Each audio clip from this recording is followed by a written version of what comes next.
नमस्कार, मैं संजना आम सदाकत टॉक ही टॉक में आपका स्वागत है। तो आज हमारे स्टूडियो में मौजूद हैं अकबर और आजम कादरी। तो आज की इस बड़ी बहस में हम बात करेंगे कि कैसे आप मैडम, हम आपके स्टूडियो में नहीं हैं, आप हमारे स्टूडियो में आई हैं और ये आपका शो नहीं है, हमारा शो है टॉकी टॉक। और हम इसमें किसी से बहस नहीं करते है ना, हम बातें करते हैं, अपने मेहमान का इंटरव्यू लेते हैं, उनसे बातें करते हैं। देखिए, आप चाहे जो करते हो पर मैं तो अपना काम करूंगी ना। एंकर कौन है? मैं हूं, तो शो की शुरुआत भी मैं ही करूंगी। और ये बात मैंने आपसे पहले ही कह दी थी, शो के अंदर आने से मैंने आपसे तो जी, चूंकि ये न्यूज़ एंकर हैं तो उन्होंने हमें पहले ही कह दिया था कि शो की शुरुआत यही करेंगी। और जब ये किसी भी स्टूडियो में एंट्री मारती हैं तो उन्हें लगता है कि वो स्टूडियो उनका है, वो शो भी उनका है, सारी खबरें वो जो लाती हैं खोज के वो भी उनकी हैं, ब्रेकिंग न्यूज़ पे तो उनका एकाधिकार है। और उन्हें ऐसा लगता है कि जनता सिर्फ इनको और सिर्फ इनको ही देखने के लिए आती है। एकदम सही कहा आपने, एक एक शब्द आपका बिल्कुल सही है। आपकी स्क्रिप्ट कौन लिखता है? इंटरव्यू की कोई स्क्रिप्ट नहीं होती, कुछ सवाल होते हैं बस। अच्छा, अब आप ये बताइए कि न्यूज़ एंकरिंग करते वक्त सबसे ज़्यादा किस चीज़ का ख्याल आपको रखना पड़ता है? मेकअप का। मेकअप का? जी, मेकअप का तो सबसे ज़्यादा ख्याल रखना पड़ता है कि आप ठां लग रही हैं कि नहीं। और फिर दूसरे नंबर पे आपका फिगर, जिसके लिए हमें डाइट वगैरह का बहुत ख्याल रखना पड़ता है। और फिर आता है आपका कॉस्ट्यूम।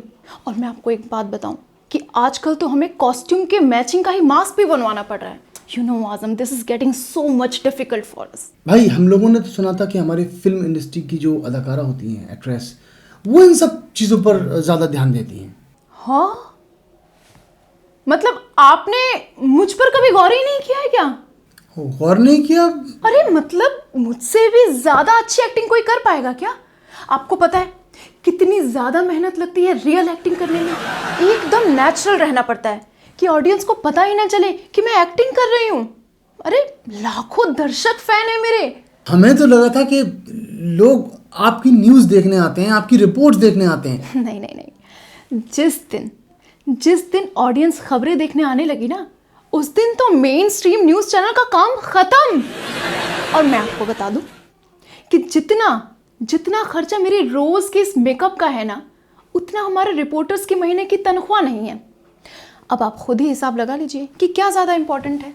अच्छा, आज के जो हालात हैं, एज ए जर्नलिस्ट आप क्या सोचती हैं? क्या कहा आपने? आज के जो देश के हमारे हालात हैं, एज ए जर्नलिस्ट आप क्या सोचती हैं? एक बार फिर से कहिए।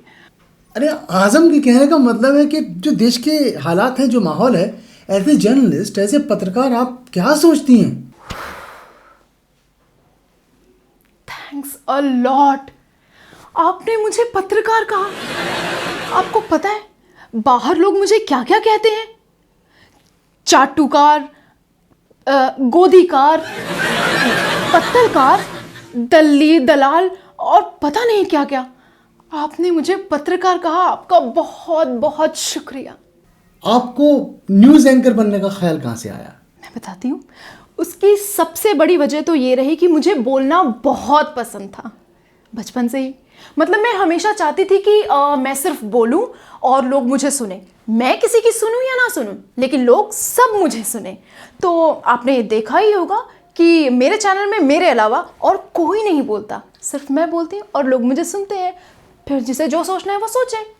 जी, वो तो मैं देख ही रहा हूँ, पर आज तो आप हमारे शो में आई हैं, आज तो हम आपसे सवाल पूछेंगे। जी, यही है आज का सबसे बड़ा सवाल कि सुनना तो पड़ेगा, क्योंकि आज मैं सुनाऊंगी देश में कि सबसे बड़ा सवाल क्या है। सबसे बड़ा सवाल आज का सबसे बड़ा सवाल अभी तक आया ही नहीं। एक मिनट। हेलो, हाँ, कहाँ है आज के सवाल? शो कैसे होगा? शो चालू है। अरे क्या आईटी सेल से अभी तक सवाल बनकर नहीं है? ठीक है, मैं मैनेज करती हूँ। ओके, ठीक है। तो कोरोना की इस महामारी में हमने जीती एक और बहुत बड़ी जंग। एक 12 साल के लड़के ने उल्टा लटक कर अपनी जान देने से। अरे भाई, ये हमारा शो है, कितनी बार समझाना पड़ेगा आपको?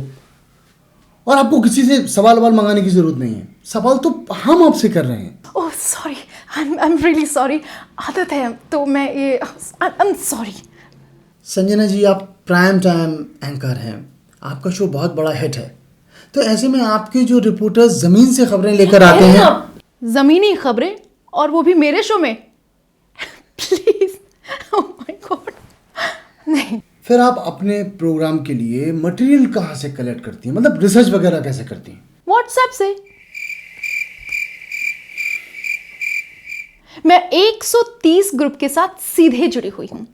अकबर जी, मैं आपको बताती हूँ कि कोई भी मीम, मजाक, जोक या कुछ भी हो, वो मेरे पास मिनटों में पहुँचता है, और फिर वहीं से मैं अपने प्रोग्राम की रिसर्च कर लेती हूँ, और फिर वही खबरें दिखाती हूँ, और अगले दिन वही खबरें व्हाट्सएप पे आके चलने लगती हैं। That's simple. क्या बात कर रही हैं आप? न्यूज़ प्रोग्राम ऐसे नहीं बनाए जाते जैसे आप बता रही हैं। बता नहीं रही मैं, बता नहीं रही, प्रोग्राम चला रही हूँ, और आप मुझे मेरा काम मत सिखाइए। हम आपको कुछ सिखा नहीं रहे हैं, कुछ नहीं सिखा रहे। आप बात सुनिए, लोगों की ये शिकायत है कि मेन स्ट्रीम मीडिया से वो सारी खबरें गायब हैं जो दिखाई जानी चाहिए। मिसाल के तौर पे अभी असम और बिहार में जो है वो बाढ़ आई हुई है, वो खबर जो है वो सिरे से खारिज है, कहीं कहीं दिखा दी गई। तो ऐसे में मेन स्ट्रीम मीडिया पर लोगों का विश्वास जो है वो कम होता जा रहा है। आपकी अक्ल कम हो रही है। आपको पता है इस हफ्ते किस प्रोग्राम की टीआरपी सबसे ज्यादा हाई रही? बताइए, मुझे बता दीजिए। माफ कीजिए, हमने टीवी न्यूज़ देखना बंद कर दिया है। तभी आप ये बहकी बहकी बातें कर रहे हैं। आपको पता ही नहीं कि इस हफ्ते रावण की मम्मी का प्रोग्राम चला, जिसकी टीआरपी सबसे ज्यादा हाई रही, और दूसरा नंबर था वो नाग नागिन की शादी का, वो दूसरे नंबर पे रही। मैं आपको बता रही हूँ। हाँ, और ये खबर तब तक हाई रही टीआरपी के साथ, हाई टीआरपी के साथ, जब तक अगले दिन हमारे चैनल ने इस न्यूज़ को फेक नहीं बता दिया। बताइए। देखिए, यही बात हम कर रहे हैं कि टीआरपी के चक्कर में आम लोगों के सवाल, उनकी परेशानी पर कोई बात ही नहीं कर रहा है। आखिर जनता के सवाल कौन उठाएगा? कुली, आई मीन जनता के सवाल जनता उठाए। देखिए, मीडिया की एक जिम्मेदारी होती है कि दबे कुचले लोगों के, नीचे के लोगों के सवाल उठाएं। नहीं, हम सिर्फ ऊपर के लोगों के सवाल उठाते हैं। जो सवाल हमें ऊपर से आते हैं हम वही उठाते हैं भाई, क्योंकि हमें भी अपनी सैलरी जस्टिफाई करनी है। हराम की तनख्वाह नहीं लेनी हमें। इसलिए लोग कहते हैं कि मीडिया जो है वो बिक गया है। बिल्कुल सही कहते हैं, मीडिया तो बिक चुका है। हैं? देखिए, पहले हमारा चैनल सेठ किरोड़ीलाल जी के पास था, ठीक है, फिर उसे खरीदा बडानी जी ने, और अब हमारे चैनल के सबसे ज्यादा शेयर लियो सनासन के पास हैं। तो कोई बेचेगा तो कोई खरीदेगा, तो मीडिया तो बिकाऊ है ना। अजीब बात करते हैं आप। पिछले कुछ सालों में देखा गया है कि मीडिया ने समाज में बहुत जहर फैलाया है। इससे तो देश को नुकसान होगा। बुद्धिजीवी लोगों की मुझे एक यही समस्या लगती है कि उन्हें किसी चीज में अच्छाई नजर ही नहीं आती, सिर्फ बुराई और बुराई ही नजर आती है। बताइए, झूठी खबरों से जहर फैलाने में भला क्या अच्छाई हो सकती है? देश में बेरोजगारी का आलम पता है आपको? तो बेरोजगारी पे डिबेट कीजिए, बहस कीजिए उस पे। मैं बहस की नहीं, बेरोजगारी की बात कर रही हूं। आपको पता है हमारे चैनल में 1500 लोग काम करते हैं। जी, हमें मालूम है कि आपका नेटवर्क देश का सबसे बड़ा नेटवर्क है। तो जहरीली खबरें चलाकर अगर मेरा चैनल 1500 लोगों को रोजगार दे रहा है, तो इसमें आपको देश की कोई तरक्की नजर नहीं आती? देश का तो नहीं, पर इनसे बात करके ये समझ में आ गया कि मीडिया की तरक्की का राज क्या है। अच्छा, आप ये बताइए कि जो हमारे युवा जो जर्नलिज्म में आने का मन बना रहे हैं, उनको आप क्या सलाह देंगे? ओह हाँ, उनके लिए मेरी सबसे पहली सलाह तो ये होगी कि अपने गुड लुकिंग दिखने पर पूरी मेहनत करें अच्छी तरह। और दूसरा, हाँ, अपने डाइट का ख़ास ख्याल रखें, फिगर वगैरह मेंटेन करके। और तीसरा, वेरी इंपॉर्टेंट, अपनी बॉस की हाँ में हाँ मिलाएं, उनसे ऊंची आवाज़ में बात ना करें। वो सिर्फ और सिर्फ डिबेट के दौरान हम ऑपोजिशन के लीडर्स के लिए बचा कर रखते हैं। और मेरे ख्याल से इतना काफ़ी होगा। मेरे हिसाब से काफ़ी हो गया। आज के लिए काफ़ी है। देखते रहिए टॉकी टॉक। अगर हमारा एपिसोड आपको पसंद आया हो तो लाइक ज़रूर कीजिए, कमेंट कीजिए और शेयर भी कीजिए। और हमारा YouTube चैनल सर्च लाइट ज़रूर सब्सक्राइब कीजिए।